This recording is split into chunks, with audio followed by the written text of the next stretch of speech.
Banjir di Banten merendam rumah warga di Panimbang, Pandeglang. Derasnya aliran air membuat proses evakuasi berjalan dramatis. Evakuasi mandiri, mencari tempat yang lebih tinggi di sini. Mudah-mudahan selamat karena arusnya kencang. Tingginya permukaan air banjir yang merendam rumah warga membuat evakuasi dilakukan bagi korban banjir di Citerep, Panimbang, Pandeglang, Banten. Sambil memapah dinding rumah, satu persatu warga, terutama anak-anak dan wanita, dievakuasi dari rumah mereka yang terendam.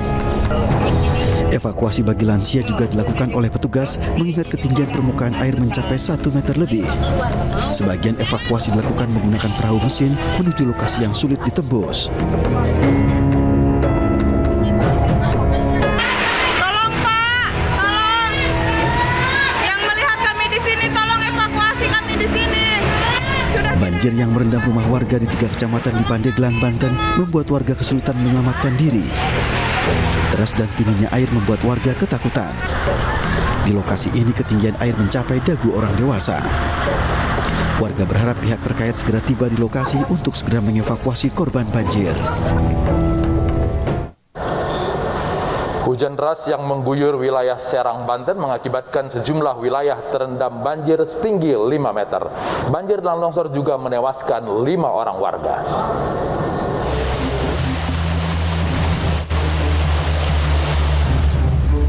Banjir yang menerjang sejumlah wilayah di Serang, Banten mengakibatkan ribuan rumah warga terendam setinggi lebih dari 2 meter. Di perumahan Taman Puri Patmaraya, Serang, banjir merendam ribuan rumah warga disebabkan meluapnya Sungai Kaujon, Serang, Banten. Luapan air mengalir deras meluas ke lingkungan permukiman warga. Ketinggian sudah mencapai bahu-bahu, sedagu. Meter setengah. Betul. Ini warga diungsikan apa masih sementara di rumah? Sementara masih ada yang di rumah dan ada yang mengungsi. Di wilayah Banten Lama, Kota Serang, sebuah rumah hanyut terbawa arus sungai di Kecamatan Kasemen. Rumah semi permanen ini hancur setelah tersangkut jembatan. Derasnya arus sungai juga membawa sejumlah material seperti pohon dan sampah. Tak hanya permukiman warga, banjir juga menggenangi kawasan wisata religi di Banten Lama seperti Masjid Agung Banten dan Komplek Makam. Ketinggian air bervariasi mencapai 1 meter lebih. Wali Kota Serang mencatat setidaknya terdapat 22 titik lokasi yang terdampak banjir di Kota Serang, Banten. Kemudian ada 22 titik banjir yang di Kota Serang ini, antara lain Kelurahan Serang di Kecamatan Serang, kemudian Kecamatan Kesemen yang parah itu dari Kecamatan Serang dan Kesemen. Untuk membantu evakuasi korban banjir, petugas gabungan dari BPBD, TNI, Polri dikerahkan ke lokasi terdampak. Kita perbaharui perkembangan banjir dari Serang bersama Kepala Dinas Komunikasi dan Informasi Pak Arif Rahman Hakim. Pak Arif, selamat malam. Selamat malam, Bang Latif. Pak Arif, tadi kata Pak Wali ada 22 titik banjir di sana. Sampai malam ini ada perkembangan apa? Nah, terima kasih Bang Latif. Seperti disampaikan Pak Wali itu jumlah titik itu sejumlah 22 itu pada siang hari. Tetapi menjelang sore itu sudah bertambah menjadi 43 titik. Ini tersebar lebih banyak di 2 kecamatan, yaitu Kecamatan Serang dan Kecamatan Kasemen. Apa yang menyebabkan penambahan titik tersebut? Apakah hujan masih terus turun atau bagaimana?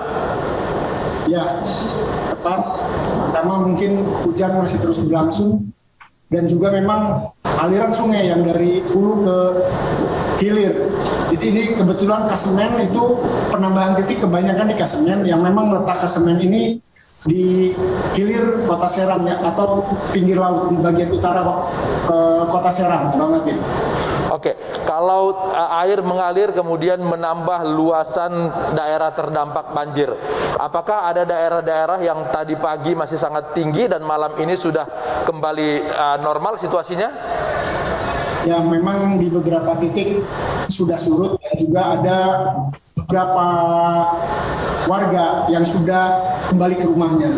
Tetapi sebagian besar memang warga masih terdapat di beberapa pengungsian di wilayah Kota Serang ini.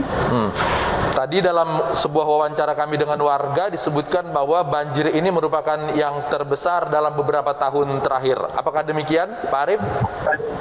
Ya, sangat betul Bang Latif. Memang ini baru terjadi banjir yang meluas dan sangat besar. Ini memang banjir di tahun-tahun sebelumnya tidak seperti ini dan tidak sebesar yang sekarang. Oke, ini disebabkan oleh curah hujan yang sangat tinggi saja atau memang karena lokasi perumahan warga yang meluas hingga kemudian masuk ke bantaran kali? Ya, untuk penyebab banjir barangkali pertama, ya memang curah hujan yang sangat tinggi. Ini kan dari Senin malam pukul 10 sampai besok siang, bahkan sampai sore itu masih terjadi hujan. Yang kedua, sedimentasi di Sungai Cibanten ini sudah sangat tebal ya. Memang ini perlu penanganan, tidak hanya Pemkot Serang, karena Sungai Cibanten ini kewenangannya ada di Balai Besar C3 ya, Ciujung, Cidanau dan Ciduria. Jadi ini juga perlu penanganan bersama, mungkin pemerintah pusat, provinsi dan Pemkot Serang. Yang ketiga, informasi yang kami dapat dibukanya bendungan Sidageula di Kabupaten Serang. Ini kenapa dibuka? Informasi yang kami dapatkan bahwa memang dia tinggi di bendungan Sidageula, maka memang diperlukan dibukanya bendungan Sidageula ini, yang mengakibatkan memang aliran dari bendungan tersebut yang menuju kota Serang. Jadi mungkin ini yang menjadi banjir sangat besar pada tahun ini di kota Serang. Begitu Bang Latif. Ya.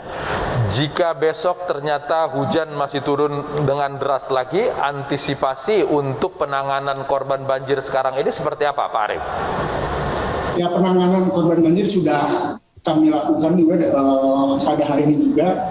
Ya, semua potensi pemerintah kota Serang sudah dikerahkan, beberapa OPD juga sudah melakukan apa yang mereka punya potensi, dan juga TNI Polri, Basarnas, TNI juga sudah membantu kami pada hari ini, dan mudah-mudahan besok penanganan banjir ini bisa terus berlanjut. Begitu Bang Latif. Bantuan kepada warga terdampak apakah lancar atau jika ada kendala apa Pak Arief?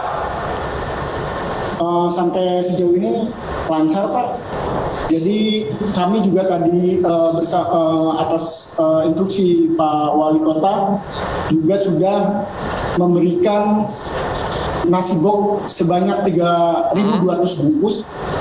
Ini atensi dari OPD pemerintah Kota Serang, dan juga setelah disiapkan sebanyak 51 ton beras untuk bantuan kepada warga yang terdampak banjir. Untuk menjaga pemaparan COVID-19 di pengungsian karena warga berdesak-desakan, seperti apa penanganannya Pak Arief? Nah, ini juga tidak bosan-bosannya ya BPBD dalam ini, dan juga Satgas COVID-19 Kota Serang juga tidak ragu untuk atau memberikan informasi atau himbauan kepada para pengungsi untuk tetap menjaga jarak dan juga memakai masker. Ini terus kita sampaikan. Ya.